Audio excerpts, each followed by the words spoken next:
Ladies and gentlemen, welcome to the stage, the Editor-in-Chief of British Vogue, Alexandra Shulman. Hi. Hi. Welcome. We're here tonight for Vogue Loves Regent Street, which is a special event, which we'll talk about in a second. First of all, I just want to say congratulations on everything we saw in that film. You've been one of the longest-serving editors of British Vogue. And I would say that Apple is not really a product, it's an experience. And Vogue, similarly, is not really a product, it's an experience. So during the talk, I want to talk with you about how you go to creating that experience. So let's talk first why we're here tonight. Vogue Loves Regent Street. What's that about? Well, hello, everyone, firstly. Vogue Loves Regent Street is a kind of spin-off of something we've done for 5 years now, which is Vogue's Fashion Night Out. And it's a kind of shopping evening with a difference. It's a way that Vogue can drive through all our social media, through the magazine, and our relationship with the stores, drive people into a specific area for the night to come and see what the stores have got. And then the whole team of us go out and do activities in the stores and hopefully add a bit extra to a kind of regular late night shopping evening. And we started off in 2008 with it, and we started in Bond Street, and we've kind of moved around the place. And we went to Manchester, took it to Manchester, kind of roadshow, which was fun a couple of years ago. But this year we decided that we'd just have a very designated area, which is Regent Street, which is where we all are tonight. I was also going to say, your mother, Drusilla, when I worked at the Telegraph, your mother was an editor for me. Oh, great. And taught me huge amounts. I owe her a lot. She is just amazing to work with. So thank you, Drusilla. So when you joined with Vogue, that was 23 years ago. Cut to today, what we've just seen there on the film is a huge span of work. I suppose, aside from talking about the digital space, how has fashion itself changed for you since you first began in 1992 to now? How has the actual business of fashion changed? When I came to Vogue in 1992, there were beginning to be far more fashion publications than there had been previously. Newspapers, for instance, were all launching color supplements. There were more monthly magazines had been launched, but at the same time we were actually in a recession. So there was a huge pressure on Vogue really to keep itself at the top of the tree in terms of advertising and in terms of kind of reader loyalty.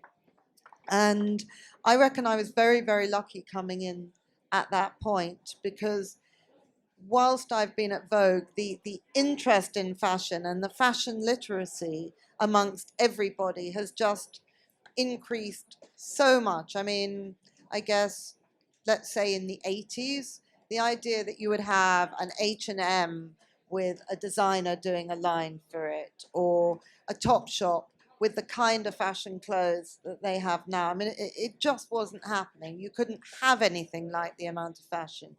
There wasn't nearly so many brands. I mean, I have to say that, every end of fashion has just exploded in the last 20 years, whether that's high street or, top-end designer or middle market. And there weren't even all these kind of big international brands that now are all over London. I mean, there was a Chanel, there was a Dior, there was probably a Prada, but there really weren't that many of those shops. They were much more kind of homegrown, English, more traditional brands here. So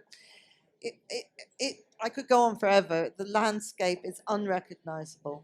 And if we talk about Vogue being an experience or a kind of movement rather than just being a brand, I'd like to talk a little bit about how you've gone. It's such a boring cliche. We talk about this all the time when I interview people. Oh, how are you coping with taking it digital? But it is a really interesting fact, because we live in such interesting times, and Vogue was one of the first print publications to really embrace the digital space. I'd love to ask you, I know you're not, but are you replicating the same content for both?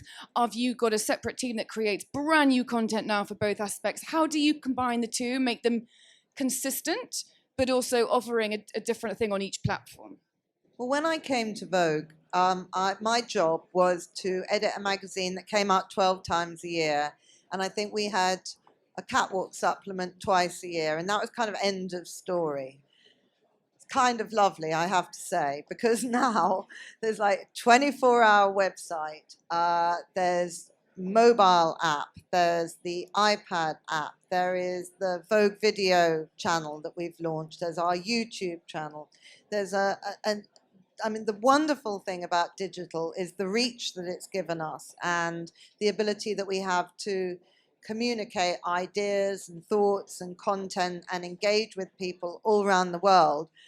The not so nice side is that the work cycle is endless and there's never, it's never not one bit that needs to have something else added to it every minute of every day. So we were one of the first people to have a magazine website, vogue.co.uk, which has got now over 2 million unique users. It's incredibly successful, and we're relaunching our site at the beginning of next year to really make it work even better than it does now.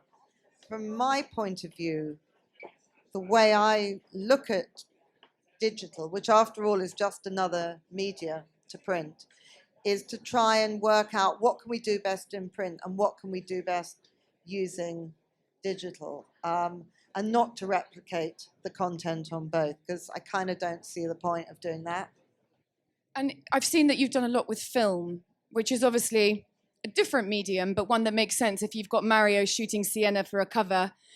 I think we will all love to see those kind of behind the scenes things. So if someone can make a film about that for me, then I'm watching.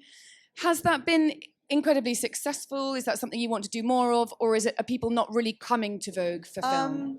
Well, it's lovely to have that kind of video footage for things like that trailer, which I do think is fantastic. It's wonderful to have moving people and be able to have words, and you get a feeling of what was going on behind the photographs. But I think probably the way that video for Vogue will grow and will become bigger and bigger, and more people will engage with it and be interested in it, isn't going to be behind the scenes on the shoots that we do. I mean, in a way, the shoots are the shoots, and they're wonderful in the magazine. That's the point of them. So I think what we're starting to do is to do videos that are external to those shoots. Alexa Chung's just about to do a 6-part series on the fashion industry, which I think the first, not issue, but the first viewing, I suppose, of it is going to be next week. We've started to have our cover stars do little films. So Sienna on this month's cover, which is beautiful, I will say. It's absolutely one of the most beautiful covers. Amazing. It is great. And the Mario shoot of her behind the scenes or on the shoot is great. But also we've done another little kind of light-hearted video called How to Be British with her. So we're kind of growing our own sort of tiny movie channel as well. And you're responsible for the language and the style of all of those things as the editor of a magazine. Yeah. Or are you full up with roles now? How do you control it? No, I just want more and more work, more and more control. I have an overview, and at the end of the day, I'm responsible for things either being right or wrong. But I strongly believe that you have to have good people doing what they can do best, and as much as possible, let them go on with it.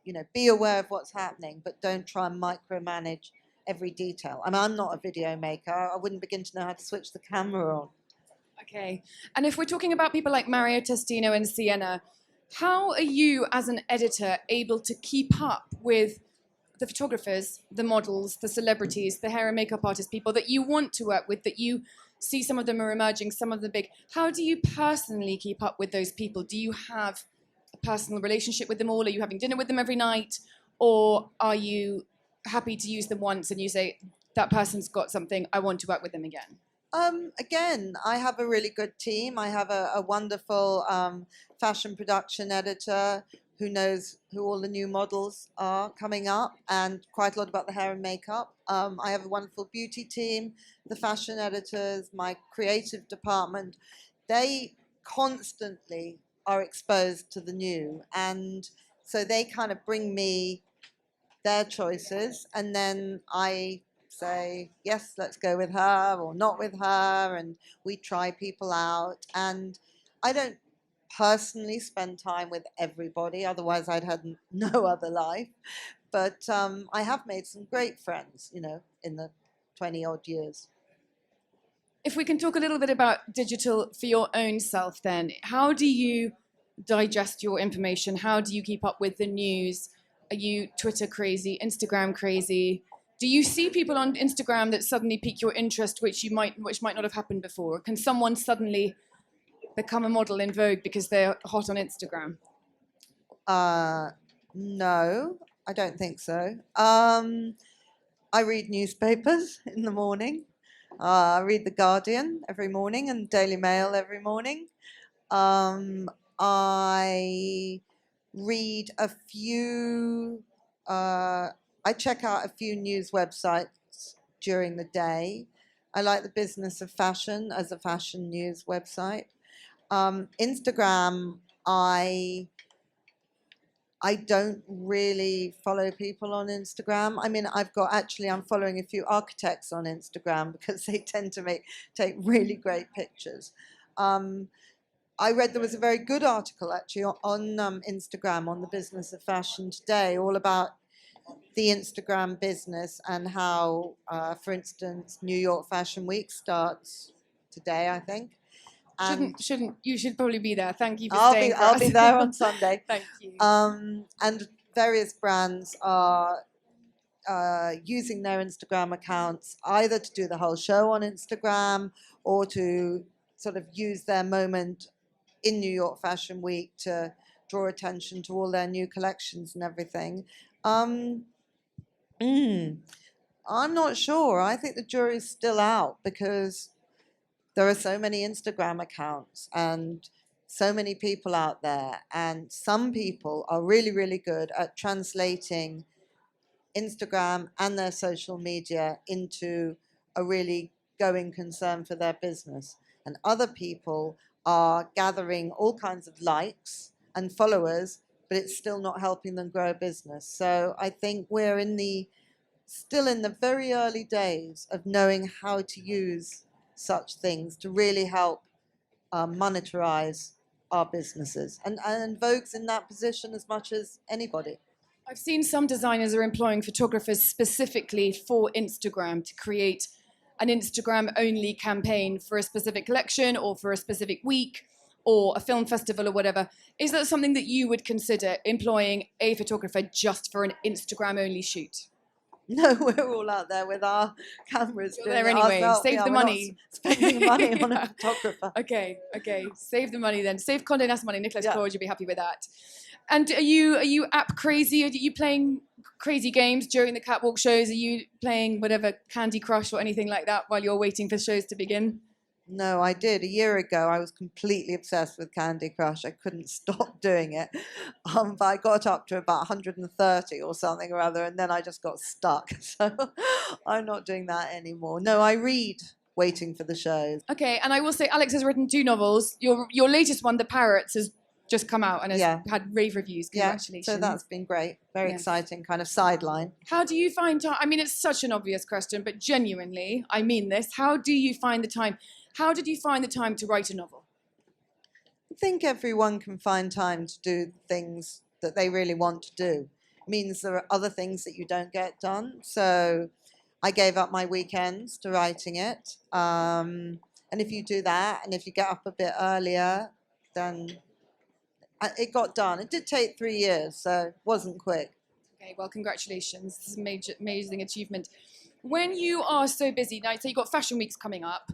I don't know. I mean, I've worked on enough magazines now.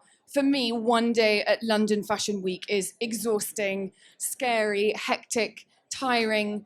You, as an editor, essentially have to be in New York, London, Milan, Paris, twice a year.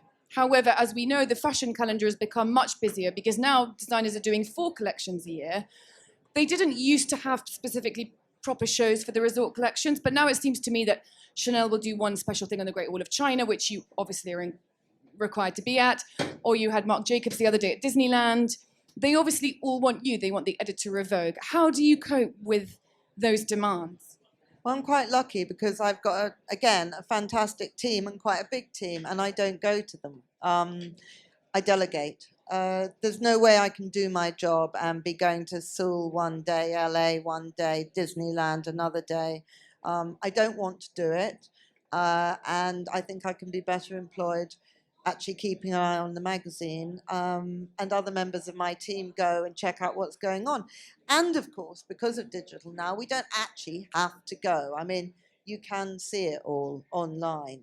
But I mean, that is the point, that you are required to travel the world. And actually, I suppose this is an irreverent question, but I'm going to ask it. If so many designers are spending so much money on live streaming their shows, is it really wrong for you to be sitting at home in your Ugg boots watching a Marc Jacobs show?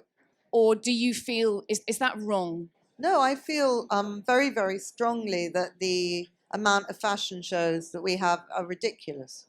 I can't believe in this day and age where we're aware of the environmental damage that air travel does, where we know that we can see that the whole digital world has meant that fashion shows can come to you, where actually there's so much to be done and so much to be seen that we are still expecting 500 physical bodies to go around 4 fashion capitals, spending a week in each. It seems insane to me. I mean, there's definitely wonderful things about fashion shows. A good fashion show is like a good film, a good art exhibition, a good play in particular, because a play is live, and a good fashion show, seeing it live, is a great privilege, and it's a wonderful thing. But I think there are too many, and a kind of, to sit there and watch a perfectly nice black suit go up and down the catwalk for 10 minutes, why? I agree. And I'm not in your job at all. I've just done it for a few days. When you're packing for all these trips, you as a woman, a busy woman, a working woman, what's your fail-safe? Is there something that you buy over and over again, even though you keep not wanting to? Do you arrange everything 6 weeks in advance, or are you someone who gets everything in the day before? No, every time I pack, I look at that suitcase and think there must be an easier way than this. I pack very badly. Even I've got a 20-year-old son, and even he says to me, "You're just the worst packer in the world." I do take the view that it's better to just take tons of stuff. I mean, if you're not going to be able to do carry-on, you may as well take 2 suitcases. Just have everything with you. The sort of halfway house is hopeless. But I mean, I'd really love to be that immaculate packer who just puts, the right number of color coordinated things in, but it doesn't happen. No, it seems hard to just get ready for a day.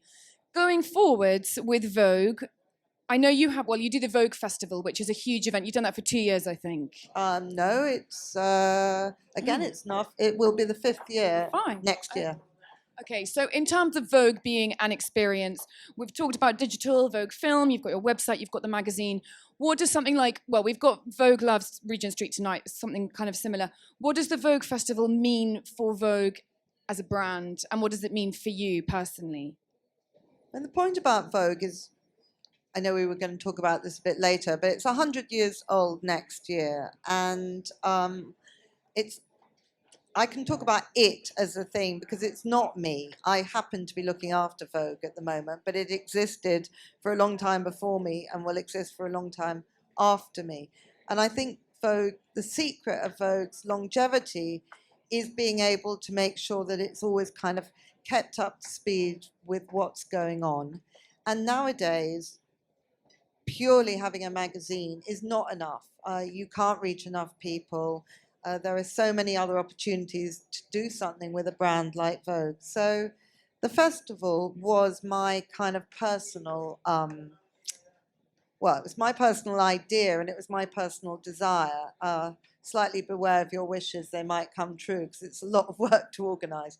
But my thought was that everyone's interested in Vogue, everyone's interested in fashion, and why don't we try and create a live event that reflects sort of our ethos and our content and sell tickets to it. We don't make a great deal of money, we make a little bit of money, but allow people in to see some of the people that we feature in the pages of the magazine, discuss some of the ideas that are current in fashion, and also have a kind of fun fashion fair element where people can get makeovers and fashion advice and styling tips.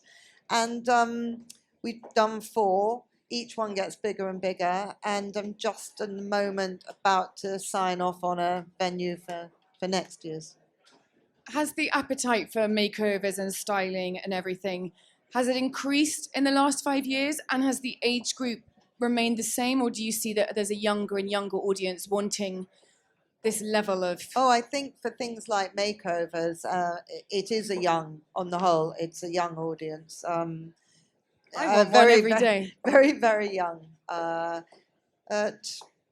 think teenagers, nobody loves a kind of manicure more than a teenager. Went around in my day. They didn't exist. And if we are going to talk about so it's Vogue 100 years. So to celebrate Vogue 100 years next year, there's a huge exhibition at the National Portrait Gallery in London. And that's going to be a retrospective of all the Vogue covers or selected ones that you've curated? Oh, no, it's Vogue 100, a century of style, and it's going to be the most incredible exhibition.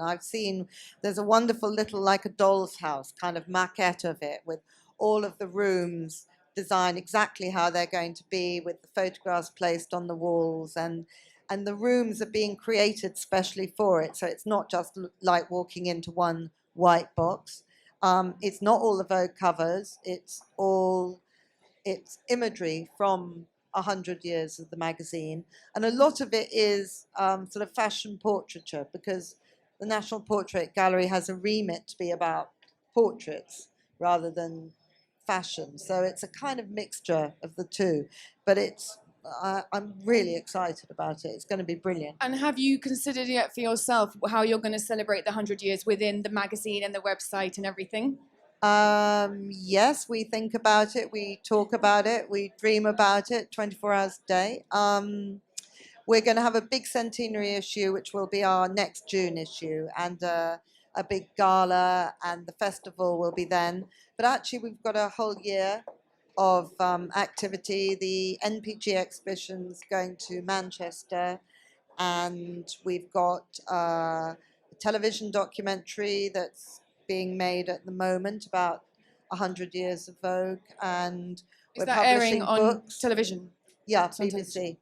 Nice. Yeah. Okay, fun. Has that been fun to have people following you around, or is it only started 2 days ago? Oh, okay, we'll ask you in a few months' time. Yeah. You might be a little bit different. And I was gonna, before we open up for Q&A, I'm gonna ask a question that maybe everybody's gonna ask anyway. I personally think that Vogue has this kind of, there's an expectation of the world that Vogue should employ absolutely everybody who wants a job in fashion. But the question I always get when I've worked in fashion a long time is, how did you start? How would somebody get a job at Vogue? I know you've been asked this 1,000 times. Well, there's no one way, because there's no one job. I mean, there are all kinds of different jobs you can get in Vogue. I mean, some of the fashion room have worked as runners in PR firms, say. Some people have come through work experience out of college. Some people have come working from other areas of journalism.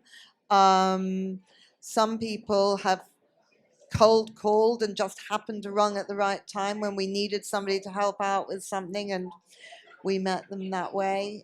There are, the beauty, the beauty department sometimes has hired people via beauty companies. So there isn't one answer.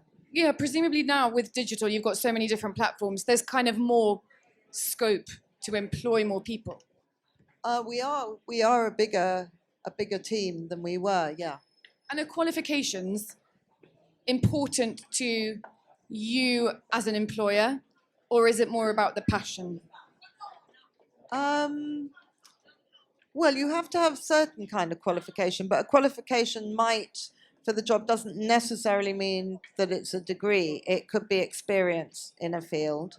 I think you've got to demonstrate that you're interested and hardworking and, yeah, passionate, but, not to a ridiculous degree. I mean, it helps if you can spell as well. Okay, so now we're going to open up for audience questions. If you have a question for Alex, just raise your hand and someone from the Apple team will bring you a microphone. And I can choose or you can choose, whichever you'd like to do. I'll choose. So yeah, ask away. I know everyone's always hesitant in the first instance. We normally have loads of questions. Gentlemen at the back. Obviously, you do a lot throughout your day-to-day, but how do you relax? What do I do? Quite a lot. I read, I see friends, and I do that quite a lot. I play tennis. Going to play tennis tomorrow morning. I don't really watch that much TV, or I don't fiddle online that much or anything. So I kind of I guess I go home, try and change out of my work clothes, open a bottle of wine, chat to whoever's there, and either get somebody else around or go out, or just like everyone else, I guess. I did mean to ask you, what's your role politically in the country? Because you are an ambassador for British fashion in its whole. Do you do a lot of work with the government? You do a lot with the British Fashion Council? Do you do a lot with Boris Johnson and everybody, or not really? No, we're pretty apolitical. Excited to see what happens in the Labour vote, though. You have just done a wonderful piece on Nicola Sturgeon, which I thought was fantastic. Yeah, it was wonderful to have Nicola, and I'm very interested in politics, and it's one of the fascinating things in this country is how nervous of fashion politicians are, because they're frightened that if they are seen to be sort of photographed in a fashion context, maybe in some way that's going to make them seem elitist or make them seem shallow. And it was wonderful. I wrote to Nicola Sturgeon and said, would she be interviewed for Vogue? And she immediately said yes, happy to pose in designer clothes, gave a really nice, honest interview. I don't think it's backfired on her. So I hope, Theresa May next. Yeah. I actually drove Theresa May home the other day. We had a lovely talk about fashion. I'm sure she'd might give her a harder time, though. Yeah. Okay, more questions, please. Hi. Hi. Thanks for coming here today. I really enjoy watching you today. I'm just wondering, obviously your works seems to be extremely interesting, but I'm wondering, like, over the time in Vogue, is there any specific time that you extremely enjoy, like working with some, fashion people? Are you asking me, are there any special things that I like doing in my job in terms of working with people? Any specific memory? Right. Yeah. Well, there are quite a few things that I like in retrospect. For instance, like big events that we've done. We did a huge gala with the Victoria and Albert for the golden age of couture a few years ago, and that was very exciting. We worked with Dior on that and pulling together a sort of incredible evening where we got lots of personalities and people looked wonderful, and it was great for the V&A. I mean, I don't like doing those things while I'm doing them, but I like doing it after the event. I like having done it. I find a lot of my life is liking having done something afterwards. I like talking to the photographers. I mean, I very much enjoy photography. It's something I've always been interested in. So I love to have lunch or dinner or anything, talking to some of our photographers and hearing their ideas. And yeah, so that's something. Okay, thank you. Great. Lady at the back. Hi, Alexandra. So I wanted to thank you for coming here tonight. Pleasure. I have two questions. First of all, what would you say would be your biggest inspiration throughout your career, and what motivates you to get up in the morning? As well as, what would your advice be to young girls pursuing a career in fashion? Yeah. I'm not a great one for being inspired by people. I don't know. It's just something I feel like it's maybe a generational thing. I just never had that feeling that that people inspired me, or that there were role models, or I mean, I admire tremendously millions of people, but I wouldn't use the word inspiration for me. And what makes me get up in the morning is, well, for a long time it was my son, to be completely honest. Sort of just wanting to be with him, and that was sort of my sort of emotional priorities. So, I mean, that genuinely, it wasn't like I wanted to get out of bed in order to go to work. I wanted to get out of bed in order to see Sam. Now he's older, and so it's slightly different. And I think just the pleasure I get from the people I work with, actually. You know, I really find that whenever I go into the office, even if it's kind of going to be difficult in some way or other the day, or I know there's a problem ahead, you know, there's always jokes to be had. There's always kind of fun to be had in a way. And it kind of, you know, it really boosts you, gets you going. Okay, and the one of how does anyone... What was the question about any advice for anyone? Big advice for someone who would want to work in fashion. Yeah? Yeah. Is that it? Well, it depends what aspect of fashion you want to work in, you know, whether you want to work in design or if you want to work in magazines. But I mean, I think the main thing is to be persistent, really. I mean, I think most people who really want to work in my field do succeed in working. They may not succeed at being brilliant at it, but they do ultimately succeed in getting a job. But you've got to kind of keep trying and not give up, and always, you know, make the most of any contacts that you make or opportunities that you can get, and be prepared maybe to take a job that isn't the dream job that you wanted, maybe to try and go in a kind of tangential way and then work your way across. Okay, we've got time for... Oh, we've got loads of hands now. There's one Help. over there. Okay, one here, please. We've got time for kind of 2 or 3 more, and then we'll come to you. Thank Hi, you. Alexandra. Thanks for coming. Just a random question, really. So, of course, with your work in fashion, and you've written a book as well, any other challenges, passions, or avenues you're planning to go down, which are a little bit more left field than what you're currently doing? Anything that I'm planning to do that I haven't done? Well, I was thinking about learning the guitar properly, actually, as something to do. And no, I don't have any plans. I would like to have some plans for something else, not to do instead of what I do, but I quite like to have the idea of kind of learning something really different or doing something different. But to be honest, I'm so busy. And when I'm not working, I kind of just like to lie around in the sun. So I never really make those plans. Quite right. Okay, gentlemen, just there, please. Okay, last question. Hello. Thank you. What would you say has been the biggest challenge throughout your career, whether it was starting off within the fashion industry or something you've come against during being in the fashion industry? I haven't had any challenges in the fashion industry, or if I have, I haven't noticed them.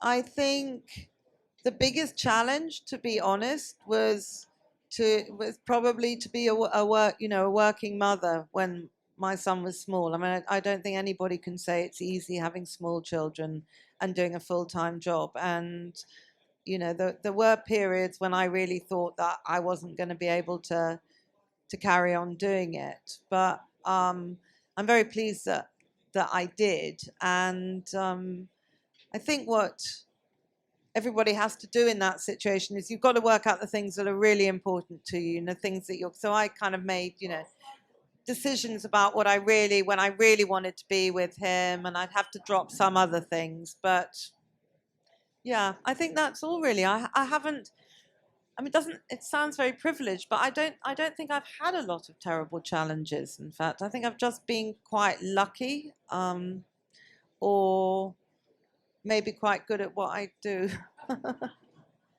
I will agree with that.